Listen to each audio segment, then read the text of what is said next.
Nous sommes devant l'Héraclès de Bourdelle, qui est une œuvre qui date de 1910, qui représente Hercule dans son 6e travail, où il doit tuer les oiseaux du lac Stymphale.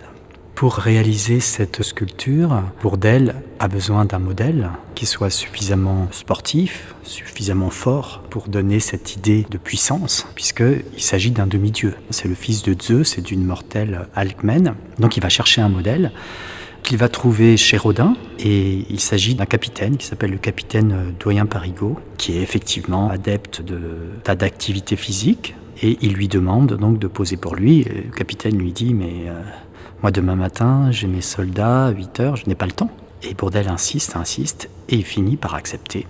Voilà la photographie où on voit de dos le capitaine en train de poser, on voit effectivement que c'est un athlète.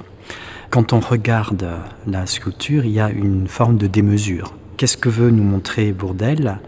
Il veut nous montrer que c'est un exploit. Ce n'est pas un homme que nous avons devant nous, c'est un demi-dieu. Donc si on regarde par exemple le pied sur le rocher, c'est comme une patte de lion. Il y a un côté animal, cette façon d'attraper le rocher. Tout est un petit peu démesuré. Si on regarde son torse, il y a une puissance, c'est-à-dire il a rajouté des muscles qui n'existent pas dans l'anatomie humaine. Si maintenant on fait le tour de la sculpture et qu'on regarde le dos, ça fait penser à une sculpture antique, le torse du Belvédère, qui est sans doute une représentation d'Hercule, où justement il y a une force extraordinaire qui se déploie, c'est-à-dire il y a effectivement des muscles qui ne correspondent pas à l'anatomie humaine. Donc c'est cette démesure qu'il cherche à rendre dans cet Héraclès. Alors maintenant, on va aller voir un exemplaire en bronze. Celui-là est en plâtre. Ça veut dire qu'il a fallu un moule. On a coulé du plâtre à l'intérieur. Bien entendu, le plâtre, ça ne se modèle pas. C'est-à-dire, il faut un moule. Donc, au départ, Bourdelle l'a fait en argile. Il a recouvert son argile de plâtre. Il a constitué un moule. Et dans ce moule, on a coulé à nouveau un plâtre. D'ailleurs, toutes les sculptures qui sont dans cette salle, dans ce grand hall des plâtres, sont toutes en plâtre. Nous voici à présent devant l'exemplaire en bronze de l'Héraclès. Bien entendu, ce n'est pas Bourdelle qui l'a fait, puisque en bronze, c'est un fondeur. C'est le même principe que pour le plâtre, il faut un moule. Il s'agit ici d'une fonte Coubertin. C'est exactement la même forme, c'est exactement le même. Ce n'est pas du tout le même. C'est-à-dire, dès qu'on change de matière, l'ombre, la lumière se placent différemment, change l'expression, et à chaque fois qu'on compare une même sculpture en plusieurs matières, en bronze, en plâtre, en marbre, etc., à chaque fois, ce sont des expressions différentes. C'est ça qui est vraiment intéressant de se dire qu'une sculpture, ce n'est pas simplement une forme, c'est cette correspondance entre une matière et la lumière. Lorsque Bourdelle cherche à exposer, il doit trouver un salon pour pouvoir montrer son travail. Et il est très content d'en trouver un, à la Société nationale des beaux-arts. Et il annonce la nouvelle au capitaine Doyen Parigot, qui ne veut pas qu'on le voie tout nu. Bourdelle est obligé de trouver une autre tête. Et en fait, il va s'inspirer des kouros, c'est-à-dire des sculptures de la Grèce archaïque, qui datent de 640 avant Jésus-Christ. Et on voit cette simplification, cette synthèse qu'il y a dans une tête de kouros quand on suit le nez qui est dans le prolongement du front. Je veux dire, c'est des lignes extrêmement simples. Et le fait de pouvoir voir les premières étapes du travail, c'est-à-dire lorsque Bourdelle commence son Héraclès, il le représente en petite taille, ce que nous avons ici, et il le modèle donc dans l'argile.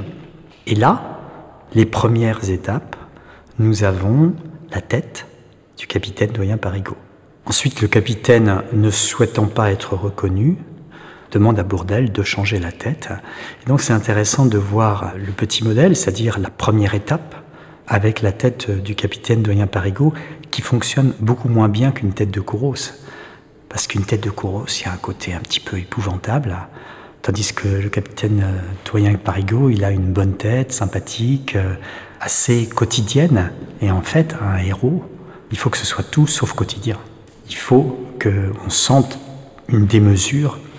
Et donc, l'Héraclès fonctionne beaucoup mieux avec une tête de kouros qu'avec la tête du capitaine Doyen Parigot. Alors nous avons ici 3 étapes du travail de Bourdelle. C'est toujours intéressant parce que on se rend compte que la sculpture, c'est une gestation lente, ça prend du temps. Entre la toute première étape, où d'ailleurs il manque un bras, il manque un pied, ça n'a pas d'importance. Ce qu'il cherche, c'est à montrer une tension du corps, quelque chose de dynamique. Il ne peut pas faire un Héraclès tout mou, donc il faut qu'il trouve cette position. Ça prend du temps.